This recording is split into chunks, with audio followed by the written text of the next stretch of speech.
We use have plus object plus past participle when we want to talk about something that someone else does for us, usually because we pay them or because we persuade or ask them to do it. Let's compare two sentences.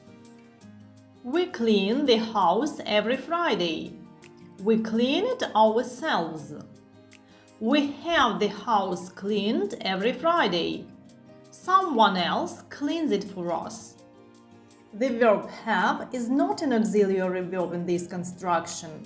We need to use did or do for negative sentences and questions when there is no auxiliary verb.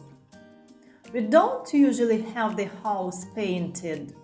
We do it ourselves. Not we haven't the house painted. Did you have your house painted? It looks great.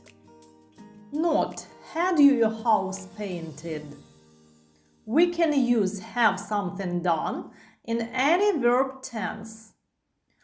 I'm going to have my hair cut tomorrow. The construction be going to for future plans. She's having her house redecorated. Present continuous. I've had the oil in my car changed. Present perfect. She had her hair cut yesterday. Past simple. We can also use have something done with a passive meaning when something bad happens to us. He had his wallet stolen in Piccadilly. His wallet was stolen. They had their house destroyed by the fire. It was destroyed. In informal English, we can use get plus object plus past participle with the same meaning as have something done. I need to get my eyes tested. They got their home rebuilt after the earthquake. She got her legs burned in the fire.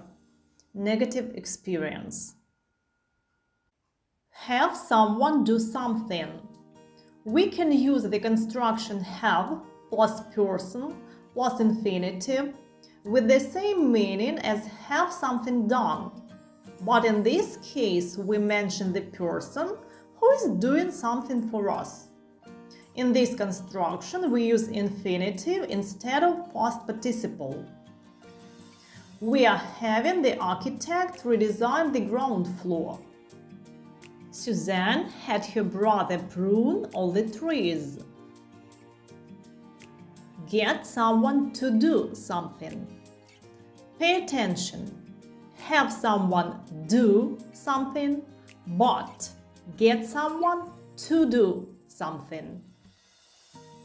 We can also use the construction get plus someone plus to plus infinitive to talk about someone doing something for us because we are paying them or because we asked or convinced them to do it. However, get someone to do something often implies the idea that you have convinced someone to do something. For example, I got a mechanic to take a look at the car. Tom's boss got him to go to a conference in Germany. This is all information I wanted to share with you in this video. See you next time!